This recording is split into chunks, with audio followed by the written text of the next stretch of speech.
an event for students and families of color navigating the higher education college application search and process. And I'm going to read Jan's bio here. She has a fascinating background.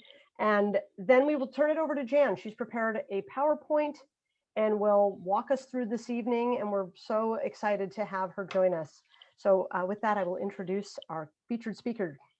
Jan Harrison is a Seattle native who identifies as a daughter of the American South with deep roots anchored in civil rights activism and Black American philanthropy.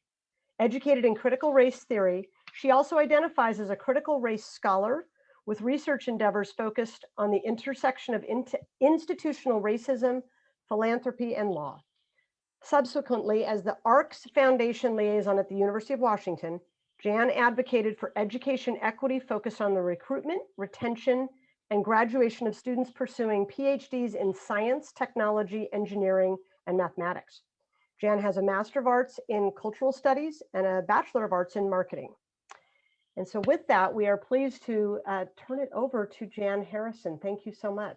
But before we do that, one moment, we have a quick poll to launch to find out who is with us this evening. And Jen will launch the poll. We have 2 questions.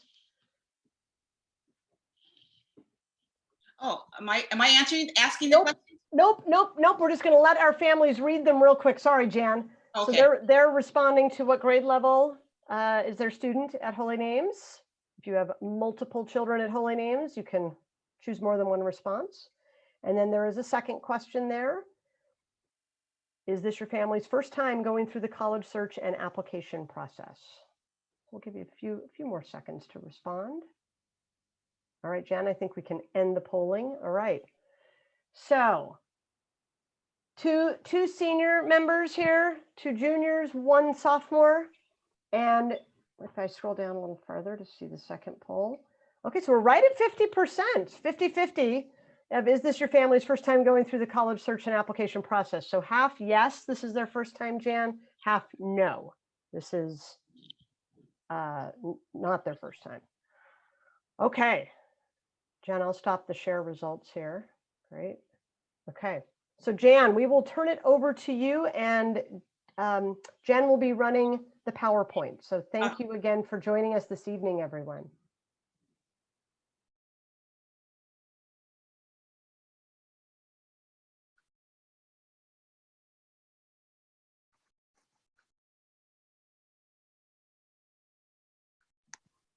Whenever you're ready, Jan. Oh, okay. All right. Thank you.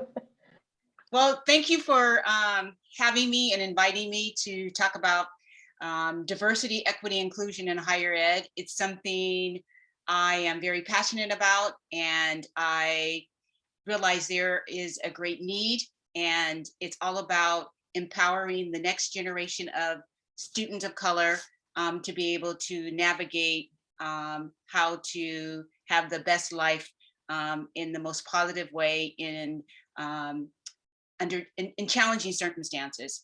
Understanding that we are in Seattle, Washington. We're on native land of the Duwamish and Swierish people, and I just want to acknowledge that for understanding that we'll be talking about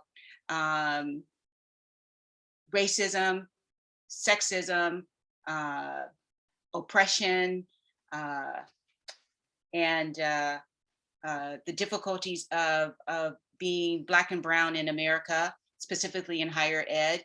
I come in this with love, compassion, understanding, and really hope that we can have a great conversation and dialogue. There you go. All right, next slide. I always think it's really interesting and helpful that the moment that we are in now with the civil unrest and the COVID-19 and how that has allowed us to really see the inequities in all aspects of American life for communities of color. I think it's always really helpful to understand the history of how this came to be. And so with that said, I talk about, this is Juan Guerrero. He is a African-American explorer. And he was exploring in the 1500s. And this was when Spain and Portugal and French had discovered the Americas, North America in particular that we're talking about. And they resided down in the lower part where Florida and Louisiana are centered. Next slide. And so this is a map of it. So as I said, colonial America. And so you had New Spain in the 1500s, and they were the first to come along with the Portugal. And historically, all cultures and societies had slaves. Slave was not an essential to the economy. It wasn't a large part, and many times it wasn't race-based. Next slide. But when the English came in the 1600s and they saw the potential of slave labor, free labor, they equated it with Black and slave. And so that was when America, the colonial America, became founded as a slave society. And a society that's a slave society means that slave labor drives the economy. Slaves make up more than 30% or more of the population, and slavery shapes institutional life in all aspects. Next slide. Therefore, in many ways, white dominant culture created race as a social construction. And in that, they equated slave, Black, African, slave, and it was a permanent status. And they, in the early 1600s, they created laws where it was a permanent status. And so when we talk about dominant white culture, white privilege, institutional racism, we're talking about, this is the history, this is how it came to be. And that was a choice. And so when you're talking about higher ed is the peak, I guess you could say, the pinnacle of education. It has a lot of status. It's a great way of knowing. It has a lot of clout, and in many ways, it was dominated by white people, and it was for white people. And so as we, next slide. So as we become more of a country that has more Black and brown bodies, that dominant culture tends to resist that. And the history of education started with land grant universities, and those universities came about by way of the federal government taking Native tribes, Native American land, selling it to entities to build universities, or granting states land to create institutions in their own state. And pretty much every state in the union has a land grant university. And Cornell, which is an MIT, they're land grant university research institutions, as well as Washington State University as well, Ohio State. And so this is where since education was geared for the dominant culture, education was pretty much free. And an example of that is the GI Bill. After World War II, many of the veterans that came home from World War II, they were given benefits, educational benefits, free by the federal government to go to school.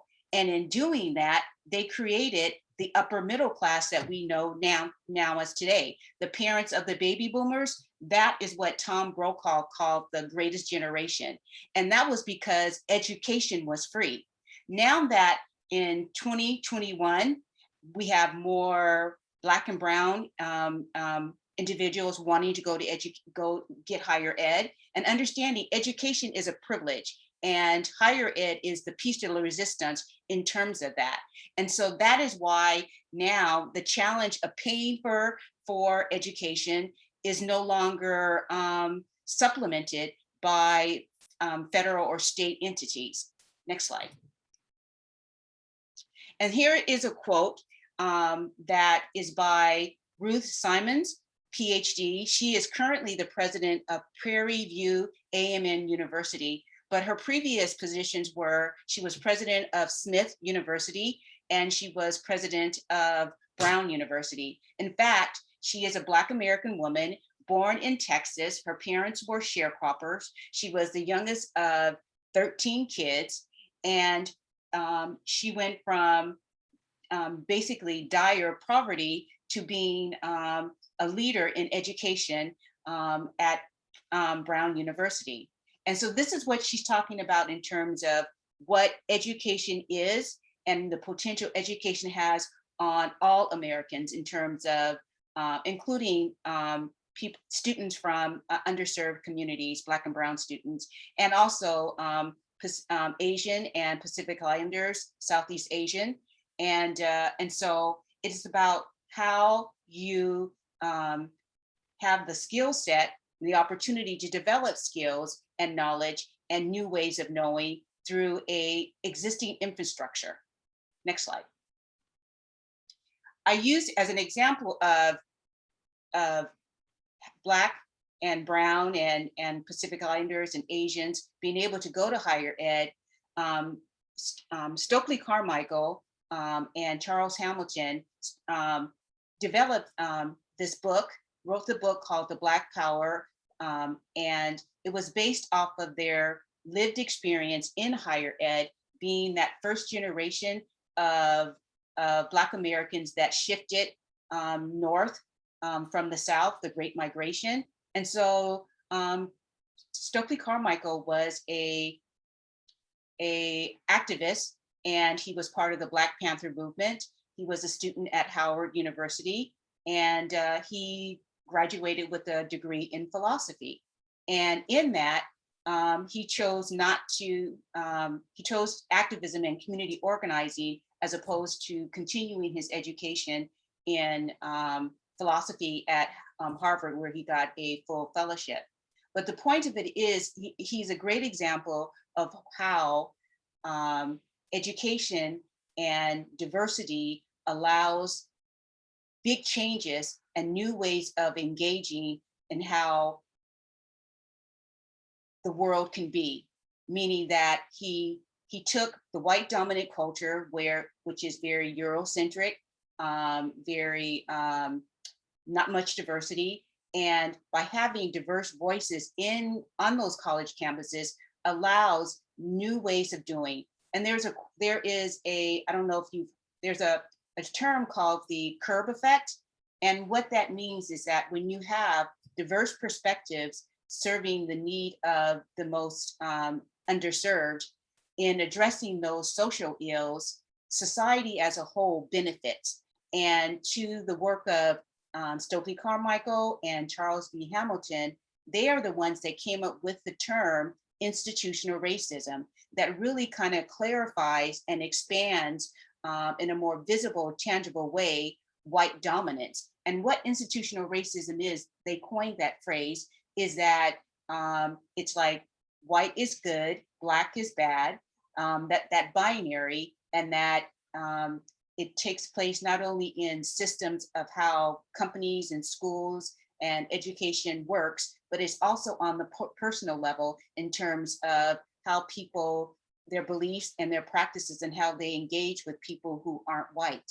And so that is really kind of gave us the anchor in terms of when you hear the term systemic racism or racism, it's anchored on their definition of institutional racism, which is so key in helping us understand white dominant culture. So they're great examples of how diversity in higher ed is needed, and diverse perspectives should be valued for that very reason, in terms of looking at issues in new ways and more helpful ways that do benefit society. Next slide. Now, in terms of college and payment, now, as I said before, at one point in time, when majority of the students in higher ed were white and male, they basically got free tuition. And now that there's more browning of America, those funds are no longer available. So these are some of the costs that your students will incur that need to be mindful when you're planning on attending college, like tuition and fees, housing, meal plan, books and supplies, travel, and miscellaneous. And this, I'm starting at students that would be living on campus. And I'll get to later when there are different iterations of how people go to college, but I'm starting here because that is more of the, I guess you could say, a good barometer that we can maneuver around in terms of what the needs are for your given students, and which they vary. And I think that you need to lean into that in terms of understanding what your children are interested in, what your financial contributions are available, and all that. Next slide, please. Now, this is an example. I kind of poached it off of Cornell, but I thought it would be interesting to demonstrate how you estimate the cost of the institution that your students are looking at. And then you look at your family financial contribution, and then you'll understand what you may need from other sources, be it scholarships, grants, and the bad word loans, which is kind of scary. Next slide. All right, here, this is an example of undergraduate admissions. And this is a photo, a group of descendants of the 272 slaves who were sold in 1838 by the Jesuits to save Georgetown University. Now, they have granted the descendants of these slaves, these individuals, and if they have any children that would like to go to college and meet the qualifications, meet the expectations of Georgetown University. And so, but then that is the issue of the education debt, understanding that the historical perspective on education in terms of Black and Brown and Pacific Islanders and Asian populations, there is something called the education debt. And the education debt looks at it historically in terms of quality of education, access to resources, many of the issues that have been brought to light during COVID-19 when students from underserved communities are being left behind and challenged because they don't have access to the internet. So looking at things that, obstacles that block students of color from being successful. So even though perhaps these descendants have an opportunity to go to Georgetown, but are they able to in terms of meeting the admissions requirement? Next slide, please. All right, so here in terms of student life depends on many things coming into play. And I call it the support system. And I mean, as an example, affinity groups. Affinity groups are typically by race, where like people from a given community can bond and discuss and support each other based on their the challenges that they may be facing. I also think that one of the challenges that have come to light recently is that communities of color, we need to bond together. And like the horrific tragedy that's going on with Asian and Pacific Islanders being attacked because of the virus, saying that they caused the virus. And I think that there's power in numbers. And I say specifically for that, in Seattle, Washington, historically, during the civil rights of the 60s and 70s, there was communities of color bonded together, and they formed the Gang of Four. And what that Gang of Four consisted of was a member from the African American Black community, Larry Gossett, a member from the Native American Indian, who was Bernie White Bear, a member of the Latino community, Robert Mateus, and from the Asian Pacific Islander, it was Tony Santos. And when they were separate before they decided to become the Gang of Four, they would be kind of like function as islands, going to the same funding sources and government officials advocating for their given communities. And they weren't very successful. So they realized that they were working against each other. So when they consolidated their efforts in a multicultural affinity group, they were far more successful. And we now in Washington State are benefiting from their efforts. For example, the Early Childhood Development Center, El Centro de Raza, that's a great example. The fact that King County has been renamed for Martin Luther King and removed the association from the former slave owner it was originally named for, no longer exists. And then the fact that we have a Martin Luther King Avenue, which formerly was Empire Way, and that Discovery Park, which was formerly Fort Lawton Naval Army Base, instead of being sold to house luxury homes with great views of the sound, it turned into Discovery Park. And it was because the Gang of Four from the different communities of color bonded together. And so I encourage students on campus to work together and create a multicultural affinity group, in addition to perhaps the Black Student Union or the Pacific Islander group or the Hispanic Latino group.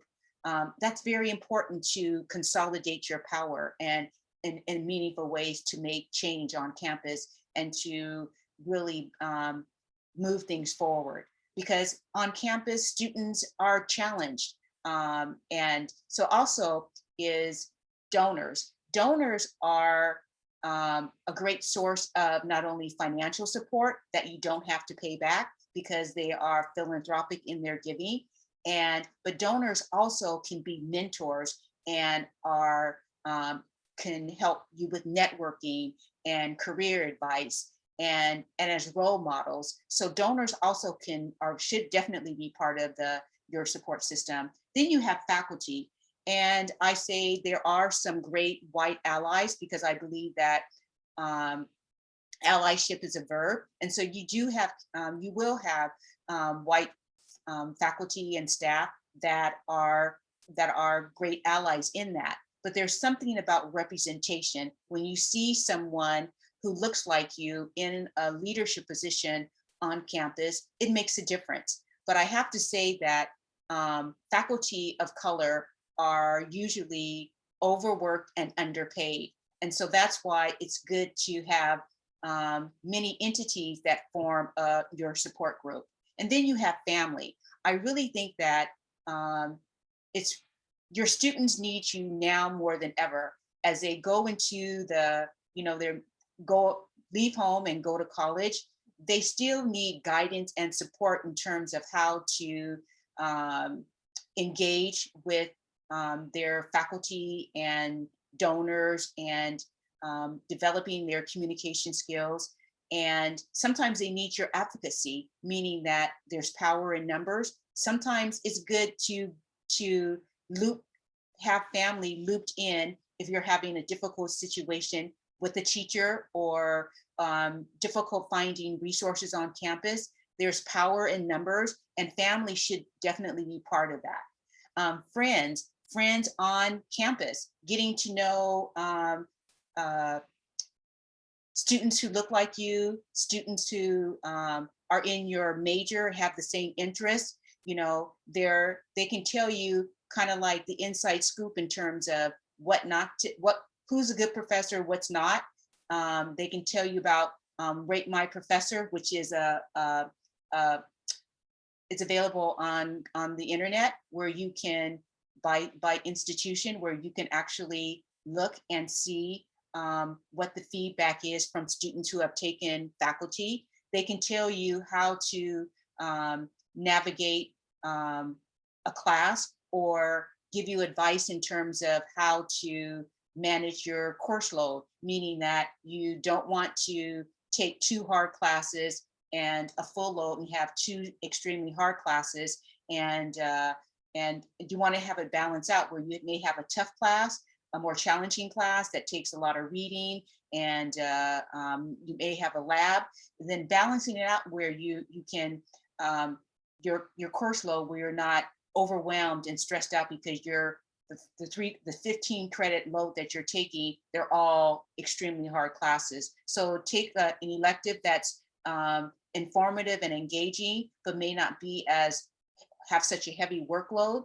So friends and students can help you with that. And then there's staff. Staff are great resources. In many ways, they are the glue that holds the faculty and the administrators together. They're involved in how their departments work. They're great resources, and how to take initiative to build relationships. So next slide.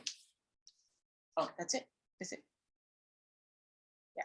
All right. So I kind of like understanding the audience. I just kind of wanted to frame it and give you some context. And now I'm more than welcome to, you're more than welcome to ask questions based on your specific needs. So have at me.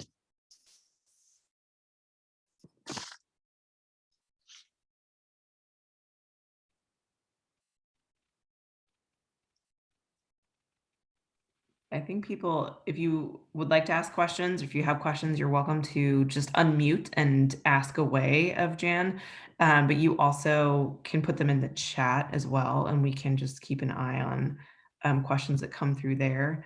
If you have more questions about things to look for on campuses, when students are able to visit, resources to access, please feel free to ask away.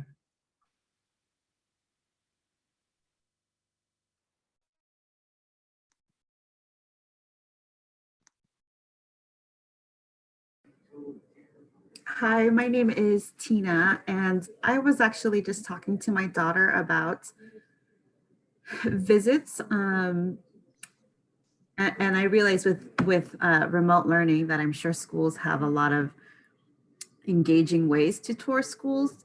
But I was wondering, I thought that Seattle, if not a group of public high schools, had opportunities to visit some historical Black schools. Are you familiar with any of those programs, or if they're going to continue those programs? I know that now that at this point in time, they were doing virtual visits, and that's available. But now that people are getting vaccinated, they are opening it up where you can, some schools are having on-campus visits. And so I would just reach out to the colleges and universities that you're interested in and pursuing admission to see what they're at. I do say that in terms of COVID-19, it really has changed how things are going to be moving forward in terms of admissions. And one of the changes is that the class of 2020 did not, for many institutions, students did not have to submit their SAT scores. And for this time around, some schools are bypassing that as well, and really focusing on their essays, focusing on their extracurricular activity in terms of what they perhaps were doing prior, or how they're navigating COVID. And they're really advising that if you're struggling in school, struggling with COVID, then talk about that, and talk about how you see how that has impacted your lens in terms of how you see the world now, because there's a lot going on right now. The COVID, the civil unrest, the violence, and all that. So how are you navigating that? And they're saying that this change may impact future admission requirements, because they realize that some institutions over emphasize SAT scores, and that's not the only measure of someone being successful. And they're looking at more holistic approaches, admission processes. And I know that that's something that in graduate education has been really discussed a lot. And because it's like in graduate research, as an example, once you get your undergrad degree and you want to pursue graduate education, it's about research. And that is where the focus is, where you're creating new knowledge based on something that a student is passionate about.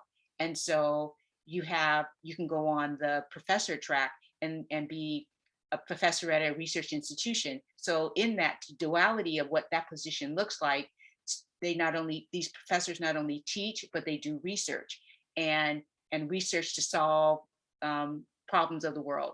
And they realize that GREs aren't an indicator of that success. And that is trickling down to where SAT scores aren't a true indicator of someone being successful at the undergraduate level as well. But I think that if you have a specific school that you are interested in, then you should check their website and see if they're doing on-site visits, because some schools are. And in fact, for this year, they are actually so concerned about attendance because some students may take a gap year, or they're calling students who have been accepted to their schools to double check if they're still coming, because they're concerned that they will have low acceptance, low attendance for the incoming class of 2021. Jan, could I add something on to what you just said there, since you had some really great points about the standardized testing component of the college admission process? I just want to remind everyone who's on this call tonight that in our monthly parent newsletter, we do have a column, the College Counselors, called the College Counselors Corner. All of the previous versions of the College Counselors Corner are behind the parent portal. And in that monthly newsletter, we do host the various virtual college fairs. I am not aware of a virtual HBCU specific fair, but many of the historically Black colleges and universities are participating in many of the national virtual college fairs that are running throughout the spring for students of all grade levels. Secondly, to follow up on the standardized testing, I'm going to put into the chat here fairtest.org, which is an organization that is promoting and has for many years the idea of moving away from standardized testing in the college admission process. And they are the clearinghouse currently for all the four-year colleges and universities in the US that are either SAT, ACT optional for the fall of 2022, so that's our current juniors, and or are ACT, SAT blind permanently. And just an example of that, here in Washington State, the University of Washington for undergraduates will never again require the SAT or ACT. Washington State University just last week made the announcement that they too will never again require the SAT or ACT. And so to Jan's point, when we think about standardized testing in the admission process, there are long overdue conversations that are finally being held about access, privilege, wealth, systemic racism, and how that factors into test prep and standardized testing. So I'm going to put the link to Fair Test in the chat. I'm going to turn it back to you, Jan, but I wanted to just add on to what you offered. So thank you very much. That's a great questions. So just to read a few questions from the chat. What is the main challenge that you think students of color face in the first semester of college? Feeling comfortable. Feeling comfortable. I think that if you're living on, I think that because many students of color come from our first generation college students, and they're at a great disadvantage because they weren't brought up sitting around the dinner table and the breakfast table talking about college, and having where you just absorb that I'm going to college. This is what college. This is what college is about, in those invisible ways, the subtle ways where they're at a disadvantage. So walking on campus, say at the University of Washington, it's big, and that's why looking at students if they go to a private liberal arts college versus a big say public research institution like the UW, those are two very vastly different experiences. And that's why many times students prefer a liberal arts college that has where they have more direct contact with their professors. At the UW, large classes, incoming freshman classes, you may have 200 students in the class, and then you have breakout groups where you have a TA, and that TA is a graduate student. And so being able to navigate what the lecture that the professor is giving and how the one-on-one questions and answers with the TAs, being able to navigate that and just being big. And I have to say also, it may be the first time where they really are dealing with group projects in a more big way, and how professors at that level, they may not be sensitive to how students of color, first generation students are feel when they don't assign groups and they have students pick groups, where still in this day and age, white students' perception of Black students and brown students and other communities of color, Asians, Pacific Islanders, they put them in a box and they may not choose them. So it's in many ways, it's a different iteration of being on the playground and no one choosing you to play on their team. And so I think that first year is really, really challenging. That first semester, first quarter, it's like high anxiety. And so it's how do you support your student? And if that student is a first generation student of color, that's really, really hard. And walking on campus, I see that. So I talk to the students, and one of the first things that they say is that, wow, I didn't know anyone looked like you on campus.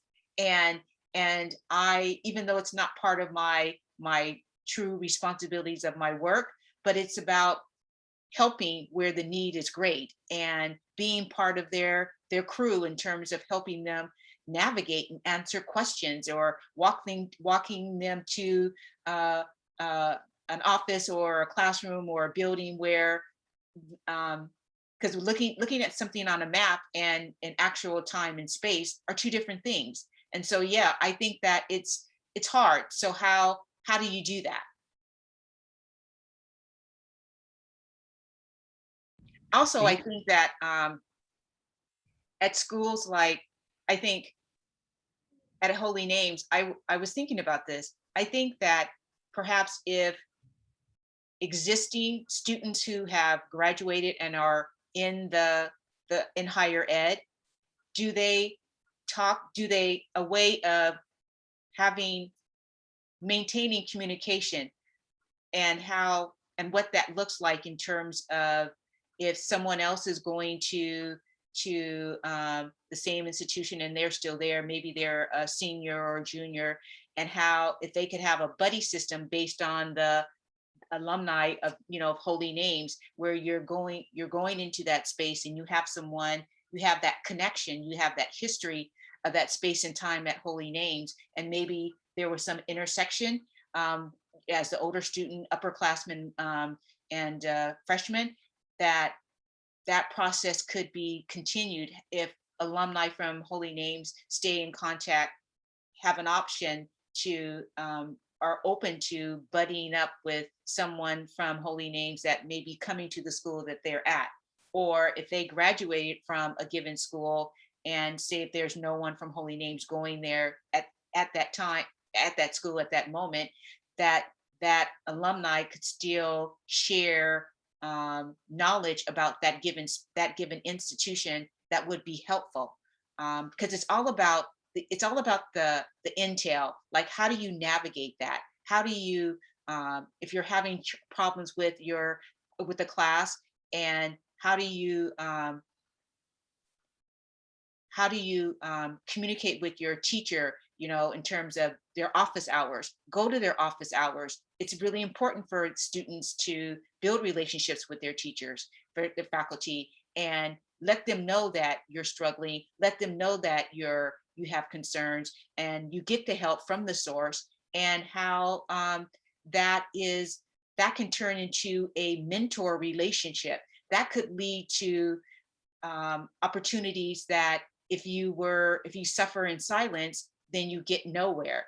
And it can turn to something that's quite remarkable, where faculty get to know you. So perhaps if they're working on a research project, perhaps they have an internship, that they may think of you. And that's a way of getting exposure and developing communication skills that push you forward in life. These are life skills that allow you to be successful in your career beyond college.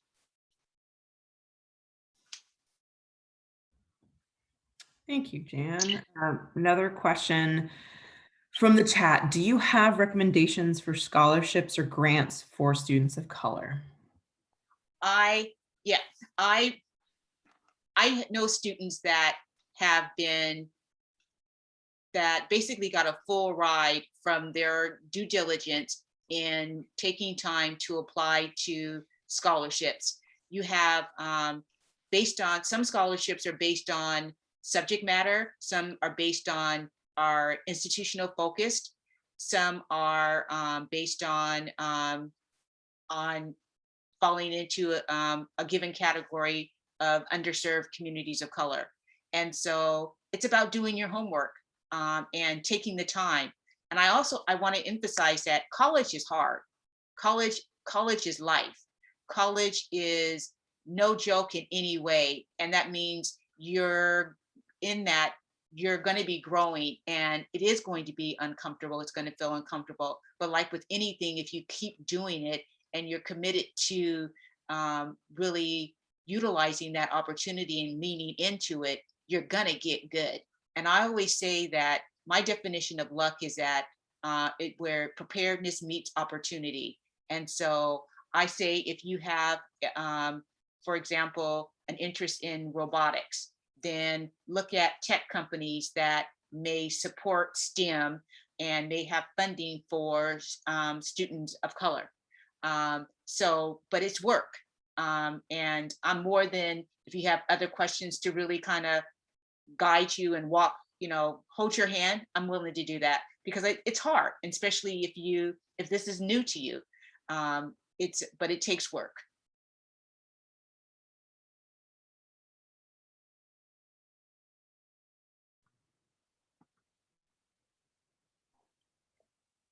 I wonder if I could just chime in. Thank you, Jan, for your information. And then I'm going to have to go to another meeting. I just wanted to share, I have a senior, and she's my youngest. And what we found as a family, and I don't know if this is because we're folks of color, but we have found, and I think it's also the help we've gotten from the college counselors at Holy Names, we've found great success with the small liberal arts colleges of getting merit scholarships, and we didn't even apply for them. It was just part of the acceptance. And so anyway, versus a state college, that's what our experience has been. I think that because sometimes I think in terms of liberal arts colleges, I think that there is the distinction between the two are not necessarily understood. And going to a liberal arts college means that classes are going to be smaller, it's not going to be so heavily on research. It's about teaching, and it's about the humanities. It's about, and you have a lot of intellectual freedom, which allows you to create your part of your curriculum on something that you're passionate about, and within the humanities. And when I say liberal arts, it's not a political statement, it's about intellectual freedom. So lots of times people think of liberal arts, I'm not a liberal. No, that's not what it means. It means intellectual freedom that you have, like Evergreen, or Whitman over in Eastern Washington, Reed College, Lewis and Clark. Those are liberal art colleges. And because many times they're in small towns, off the grid in some way, and it's not like the UW and the Huskies and the football, but it's more about creating a nurturing environment that fosters new ways of knowing and following your passion and having students have some creativity in how they learn. And you're right, there's money, because it's not, in many cases, it's not the draw. I tell my niece, I put her in a summer program at Seattle University, and she was all about the co-ed. And I looked at her and I go, college is work. College is work. That means you live on campus, you roll out of, after staying up late at night studying, you roll out of bed and you put on whatever's clean, no makeup, you may wear your house shoes, and you go to school. And but there's something really empowering in that. And to me, I think that education and how knowledge is created and learned and absorbed, and how that's tied to democracy, and how it allows you to develop critical thinking, analytical skills, and writing skills. I mean, even if you have individuals who say, I'm not good at math, but if you have writing skills, critical thinking skills, analytical skills, you can write your way to a degree and a career that can be pretty awesome. And the thing about liberal arts colleges is that, and university colleges, university as well, is that it allows you to, you can major in, say, computer science engineering, but you can minor in the humanities so that you can approach issues from an interdisciplinary perspective. And because nothing is one-dimensional. And that's what college allows you to have solid knowledge, where you can see how history and how education and how philanthropy, or how computer science and engineering, robotics, and how gender studies fit together and can make things a more equitable world. So I would say that interdisciplinary, looking at life from an interdisciplinary perspective in college really allows you to do that as well. So you're right about the small liberal arts colleges. I say have at it, because they do have resources that are overlooked because of the smallness of the entities, but they have great value.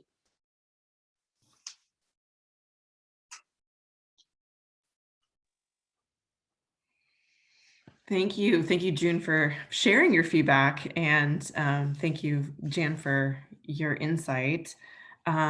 Just checking to see if there are any remaining questions.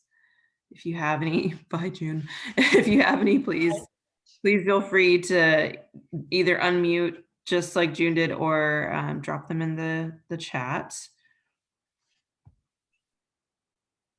Megan, do you have any questions you want to ask Jan as a college counselor? Yes. Jan, I have to. While you were speaking, I've been Googling over here, looking to see if there are any online HBCU college fairs, or if some of the national college fairs that I was talking about earlier had sort of a a breakout space, if you will, for HBCUs, and I'm not finding as much as I'd like to see. Do you have any suggestions for our families who might be considering whether those are historically Black colleges and universities, or perhaps colleges that are located in parts of the country where diversity might be greater than the Pacific Northwest? Any tips for our families in a non-COVID world to explore and learn a little bit more and kind of try on different institutions? I would say that I find it really helpful. Students have find it really helpful when they have a chance. The earlier they have access to the higher ed community, the better. So like if you have an 8th grader and coming into high school and you're going to be in Washington, D.C. during when things get better, take a trip to Howard. And if you can have it in conjunction when class is in session, then sit in on a class so you can actually see what a lecture hall looks like on campus. And you see the students, you see how the professor, how they operate and how students engage, and just that energy. So the more access you have to the college community, higher ed community in advance before your time, the better. So if you have siblings and you have the older one going, have that younger one tag along. And I think that also, if as parents of first generation students of color, that there is no shame in not knowing. And to me, that's brave. You're advocating. You are the first advocate for your child. And you know your child better than anyone else other than that. You know your child probably better than your child knows themselves, because they're learning at this point in time. And how to navigate that, and what to ask for, and understanding that even when they're in college, you have a right to be engaged and partner up with your student as an advocate. To me, I think sometimes parents think when they graduated, they're off to college, that okay, hands off. They need you more than ever, I say, because first of all, if they live on campus, colleges and universities are their own little microcosm, and meaning that it's a city within a city, or a city within a town, and it has a life of its own, and it can be dangerous, especially now in this time in 2021. There is a lot of homelessness, and that means people are looking for a safe space, and colleges and universities are potential a dry space. And so, I mean, as an example, at the U, I've had events in Kane Hall where homeless people who are hungry hover around if there's food, so they can, and just like, hey, do you want some food? After the event, we'll share. But knowing that what else that it does, even on a college community, that the outside world does come in, and in ways that people may not be aware of, that things happen that parents might not be aware of, and teaching students that the incident of rape and assault is higher on college campuses than people even talk about. It's something that is not discussed, but it happens. A lot of students don't tell. They just move on, move past it, and they're traumatized. That's, being a victim of sexual assault, or just assault, period. It's traumatic. And so how to navigate a safe space, realizing that if you go to the library, there is a buddy system available, so that you're not walking back to your dorm or apartment by yourself. Take advantage of that if you're going to be at the library late. So having conversations about real life situations. Your kids need you, and have no shame in, as a parent, calling talking about your student to a staff or faculty or administrator for their benefit, for their welfare. Step up. They need you. And, I just think that that is overlooked. Parental involvement is more of a hands-off, and I think that kids need you more than ever. Thank you, Jan. I have another question from the chat. What do you think are the greatest strengths of students of color with regard to entering college? I think diversity. I think the browning of America becoming a true multicultural society that really can foster intercultural understanding in the most meaningful way is the most powerful. I think as a country, it is our most undervalued secret weapon.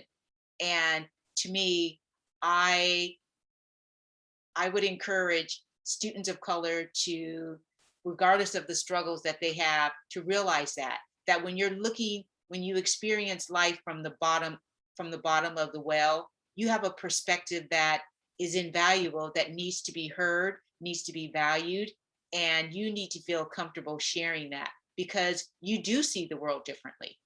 I mean, Stokely Carmichael and Hamilton are great examples of coming from a space of struggle to academia and really teasing out so that the fact that we even use systemic racism, institutional racism, we can thank their new way, reimagining a better way of thinking and doing is so powerful. And I think that there are great examples of why diverse perspectives in college, on college campuses, are so very needed. The dominant culture is so prevalent, it's so invisible, and even people of color play into it, meaning that they don't challenge, why are we doing it this way? Why can't we do it that way? And that's can be a better way.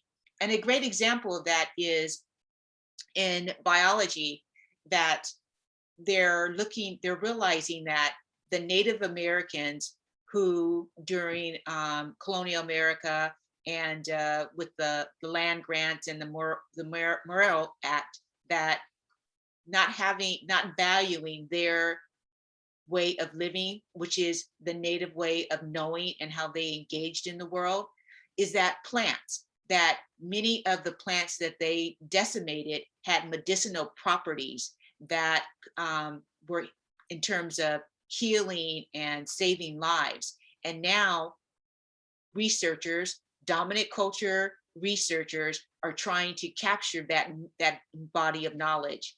But it's gone, and it was done at their demise. But you still have some spaces where there are bits of that knowledge that can be captured. So if you have students from, the Native American community, and depending upon who they're in contact with, they may have knowledge that can change how chemotherapy reacts to the body by way of medicinal plants.